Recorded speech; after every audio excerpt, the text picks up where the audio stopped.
É possível um jogador ser expulso, tipo, 2 vezes na mesmíssima jogada? Parece coisa de comédia, né? Mas aconteceu de verdade no futebol francês. E hoje a gente vai mergulhar de cabeça nesse lance. Bem-vindos ao nosso papo. A gente vai analisar um dos incidentes de arbitragem mais bizarros dos últimos tempos. O protagonista, o atacante brasileiro Endrick, num jogo entre Nantes e Lyon. Para entender essa confusão toda, a gente usou como base uma matéria super detalhada do GE. Então, vamos lá. O que exatamente aconteceu ali em campo? Por que um procedimento que devia ser simples virou esse caos? E, o mais importante, o que esse episódio nos diz sobre a relação, às vezes conturbada, entre o futebol e a tecnologia? Pois é. O que eu acho mais fascinante nesse caso é justamente o paradoxo. A gente tem uma ferramenta, o VAR, que foi criada, né, com a promessa de trazer clareza. E aí, nesse lance, por causa de um procedimento totalmente confuso, a ferramenta, que era para ser a solução, ela vira o centro da polêmica, ofusca o jogo todo. É um ótimo ponto. Então, para todo mundo entender, vamos reconstruir a cena. O palco é o Campeonato Francês, temporada 2025-2026, jogo do Nantes contra o Lyon. E a confusão, ela não espera muito para começar, não. Com 1 minuto e meio de jogo, o Endrick já leva um cartão amarelo. A matéria do GE até destaca que foi um lance, no mínimo, controverso. E esse é um ponto-chave que não dá pra gente ignorar. O que acontece é que, segundos antes, o próprio Endrick tinha sofrido uma falta bem dura de um jogador do Nantes, o Ablaine. O árbitro, Martí Vernis, não deu nada, mandou o jogo seguir. Aí, na sequência, o Endrick, talvez frustrado, comete outra falta. E só então o árbitro para o jogo e mostra o amarelo pra ele. Peraí, então. A origem da tensão toda é um critério que já começa meio desequilibrado. Exatamente. O árbitro ignora a primeira falta, que a fonte diz que foi forte, e pune a reação. Isso já não prepara o terreno para algo dar errado depois? Com certeza. No jargão da arbitragem, isso é perder o critério. Quando o jogador sente que a regra não é a mesma para os dois lados, a temperatura do jogo sobe. E para o Endrick especificamente, esse cartão tem um peso enorme. Ele passa a jogar pendurado desde o primeiro minuto, qualquer falta um pouco mais forte, ele tá na rua. Esse primeiro cartão não é um detalhe, é tipo o primeiro ato do drama. Faz todo sentido. Um árbitro que talvez perceba que errou no primeiro lance pode até tentar compensar depois ou fica mais sensível a qualquer coisa que aquele jogador específico faça. É uma pressão, né? Uma pressão dos dois lados. E essa pressão explode aos 12 minutos do segundo tempo. É aí que o roteiro vira. Um drama processual. Acontece a jogada principal. Endrick dá uma rasteira no Tabibu, do Nantes. Falta clara no meio de campo. O árbitro, o Vernis, tá perto, vê tudo. Ele não tem dúvida. Corre, saca o segundo cartão amarelo e, como manda a regra, mostra o vermelho logo em seguida. Ok. Até aí tudo normal.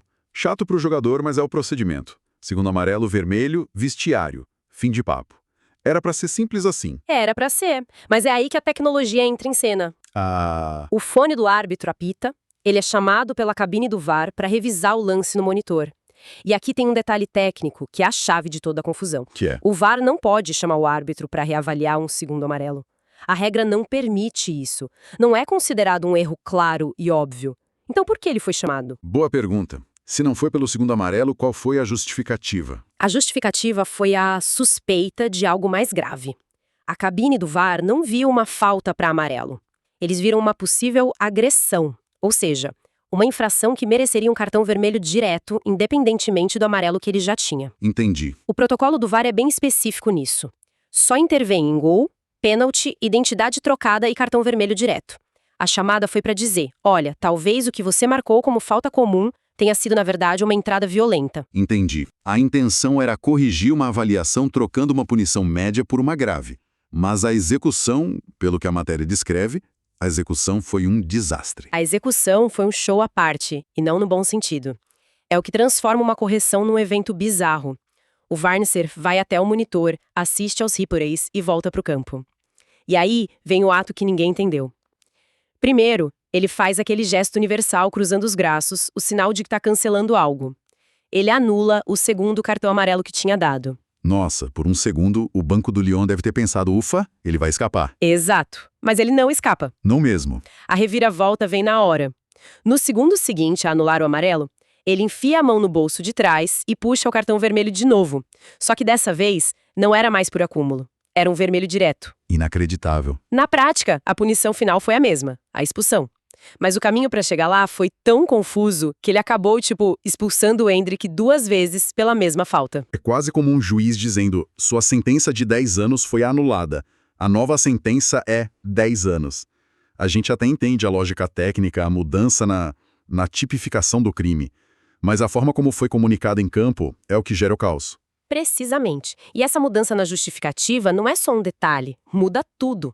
Uma expulsão por 2 amarelos geralmente dá um jogo de suspensão.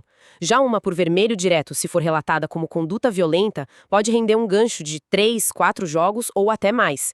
A consequência a longo prazo é muito maior. E a matéria do G levanta a grande questão, né? No fim das contas, a decisão final, a do vermelho direto, foi a correta? Porque se foi, a confusão do árbitro é só um detalhe cômico. Mas se não foi... Aí o problema é muito maior. E é nesse ponto que a análise do G se aprofunda. A matéria afirma que, ao rever o lance, a percepção é que a força da entrada não pareceu desproporcional. Ou seja, a nossa fonte principal questiona a decisão final do árbitro, mesmo depois da revisão do VAR. A opinião ali é que a primeira decisão, a do segundo amarelo, talvez fosse mais adequada. E isso joga a gente direto no olho do furacão do debate sobre o VAR, que é a subjetividade. A ferramenta dá ao árbitro mais ângulos, câmera lenta, mas isso garante uma decisão melhor? A câmera lenta, por exemplo, não pode acabar distorcendo a realidade. Um lance que em velocidade normal é só um tranco, frame a frame, pode parecer uma tentativa de quebrar a perna do outro. Esse é o grande dilema. A câmera lenta é uma faca de 2 gumes. Ela ajuda muito a ver um toque de mão, um impedimento milimétrico, mas em lances de interpretação de força ela quase sempre agrava a percepção da falta. Um contato normal parece brutal, e aí a gente volta para o elemento humano. A decisão final ainda é do árbitro olhando para uma tela. O VAR não elimina a subjetividade, ele só transfere do campo para o laboratório. A matéria ainda adiciona outra camada nisso. Ela menciona que o jogador que sofreu a falta, o Tabibu, teve que ser substituído, não conseguiu continuar no jogo. Isso pode influenciar a decisão de um árbitro. Ver a consequência da falta, o outro jogador saindo de maca, não pode pesar na hora de julgar a intenção? Teoricamente, o protocolo diz que o árbitro julga a ação, não a consequência. A regra avalia a natureza da falta. Foi imprudente. Foi temerária. Usou força excessiva. A lesão do adversário não deveria por si só transformar um amarelo em vermelho. Mas, na prática, é quase impossível dissociar as duas coisas. Um árbitro sob pressão, vendo que a ação resultou na lesão de um colega, é um fator psicológico poderoso. Ele pode pensar, se machucou, então a entrada deve ter sido mais grave do que eu vi. Exato, é um viés de resultado, e é muito humano. Então o que a gente tem é um coquetel perfeito para o desastre. Um primeiro cartão controverso, uma falta na zona cinzenta entre amarelo e vermelho, a intervenção de uma tecnologia que pode distorcer a percepção e a lesão de um jogador que adiciona drama à cena. Não tinha como dar certo. A performance do árbitro naquele dia vira um estudo de caso. Na tentativa de usar a tecnologia para ser mais preciso, ele acabou criando uma situação ainda mais polêmica e, francamente, ridícula do ponto de vista da comunicação. Com certeza. Ele podia ter voltado do monitor e só mostrado o vermelho direto. O teatro de anular o amarelo primeiro foi o que selou o destino do lance como algo que seria comentado no mundo inteiro. E o mais irônico de tudo, depois de toda essa confusão, de o Lyon ficar com 1 a menos desde o começo do segundo tempo, eles foram lá e ganharam o jogo. 1-0. É o futebol, né? No final, a grande polêmica da partida nem teve impacto no resultado, o que torna a história toda ainda mais absurda. Mas o legado desse lance é a discussão sobre procedimento e comunicação. A intenção do sistema VAR era boa, corrigiu um possível erro grave, mas a execução foi tão falha que a mensagem que ficou não foi a da busca pela justiça, mas a da confusão. O lance virou meme, virou piada. A imagem de um jogador sendo expulso 2 vezes é muito mais forte do que qualquer discussão técnica, sabe? A narrativa sempre vence a burocracia, né? Especialmente no futebol. E isso tudo deixa uma reflexão final, uma pergunta que vai além desse jogo específico. Essa nossa busca obsessiva pela precisão milimétrica, usando tecnologia para rever cada lance em câmera lenta. Será que isso não está, em alguns casos, roubando a fluidez do jogo? É a pergunta de $1 milhão. A gente quer um esporte mais justo, mas a que custo? Ao tentar eliminar o erro humano, não estamos criando novos tipos de erros, erros de procedimento, de interpretação tecnológica, que são até mais frustrantes. Porque o erro do árbitro em tempo real, a gente até entende, faz parte do jogo. Exato. Mas o erro que acontece depois de 5 minutos de revisão, com toda a tecnologia do mundo, esse é mais difícil de engolir. E fica essa provocação para quem nos acompanha.